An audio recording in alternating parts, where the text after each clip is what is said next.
Et si je vous disais qu'il existe un homme aussi monstrueux que Khamzat Chimaev, et que si l'on mettait ces deux hommes dans une cage, il serait difficile de savoir qui tapera en premier.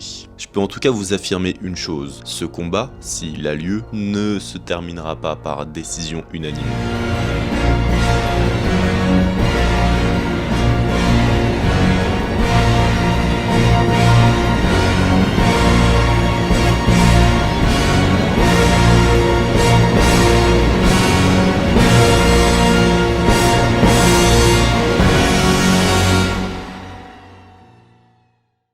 Mais avant tout, j'aimerais vous remercier d'être de plus en plus nombreux à soutenir le contenu. Vous pouvez aussi me suivre sur Instagram ou TikTok, je poste du contenu régulièrement, et sur Twitch où je fais des lives pratiquement tous les soirs. Bref, revenons-en à Shavkat Razmonov.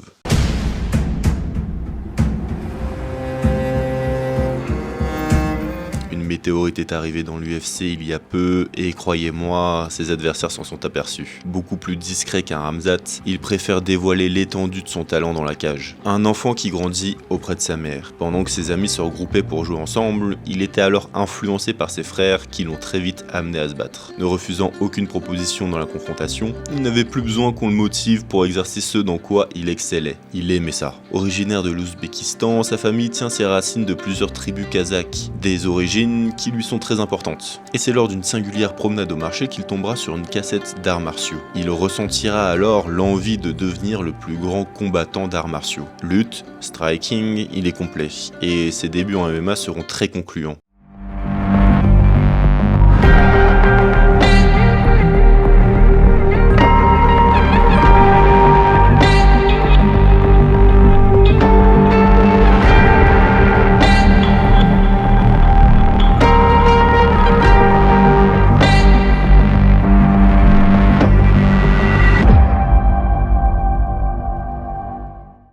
Il gagnera tout par KO.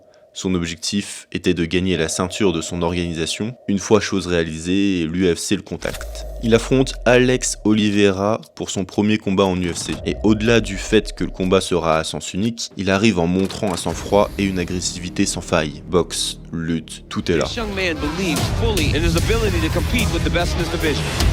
Oh, and a big knee to the body from Rakhmonov.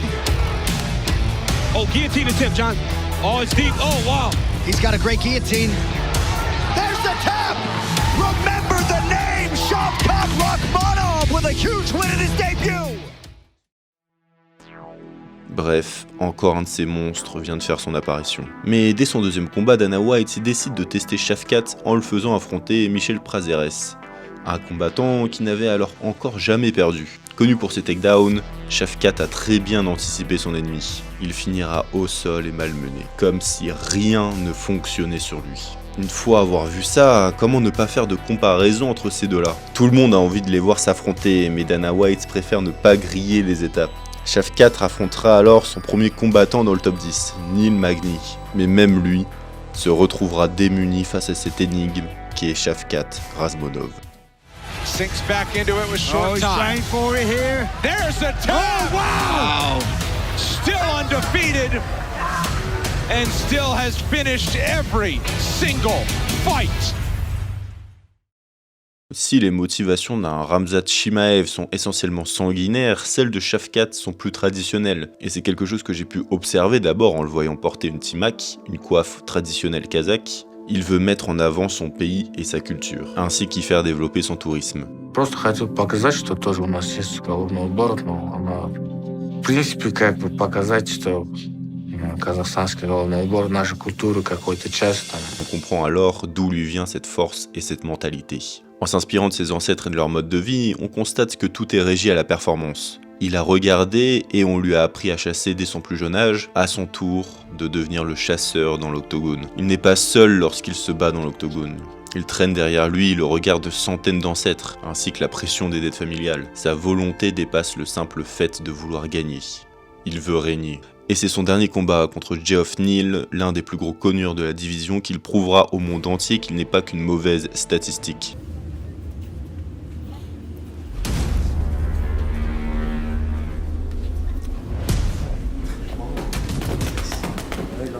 Feel good. I know. You look like yourself. Shavkat is different, you know. but that doesn't mean that he can't lose a fight. L'enjeu est simple, c'est Shafkat contre une boxe anglaise efficace.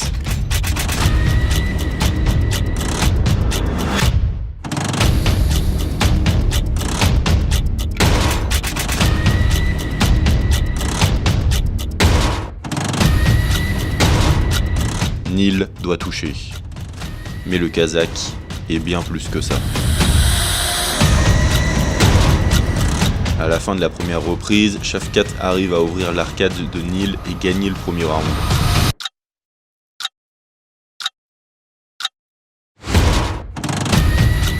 La guerre commence au second round. On n'a jamais vu Shafkat avoir autant de mal sur un combat. Ou du moins, pour une fois, ça semble dur. Neil sort du deuxième round vainqueur. La tension monte et pour le moment l'enjeu du combat tend vers la décision des juges. Mais dois-je vous rappeler que Shafkat Razmonov ne se bat pas seul? That one froze Neil. Don't fucking wait! Hey, that was fast as fuck! Do it again!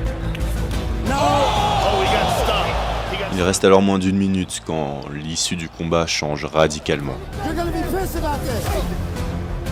Oh, he's choking him, he's choking him, he's choking him. I think he tapped with the other hand. Le Kazakh gagne. 17 up, 17 down. Shavkat Rakhmonov.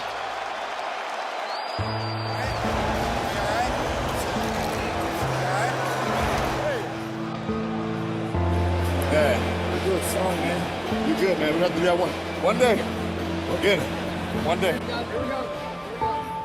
Declaring the winner by submission, still undefeated, Shavkat Nomad Rakhmonov. L'image que l'on a des combattants est souvent triviale. Ils se battent pour des intérêts matériels, l'argent, la notoriété, le succès. Certains s'en cachent, d'autres assument pleinement. Mais quand a-t-on oublié que le MMA est un sport comme un autre? Un sport qui englobe des valeurs humaines mais qui s'estompe avec le temps. Quand a-t-on oublié que les biens matériels ne sont parfois pas une fin en soi et qu'il est parfois préférable de se concentrer sur des choses plus concrètes et durables? Quand a-t-on oublié qu'un homme avec des motivations plus simples n'est pas synonyme de faiblesse, mais plutôt de stabilité? Shavkat Razmonov nous montre ici qu'il est une figure stable pour ses ancêtres, mais également pour les générations à venir.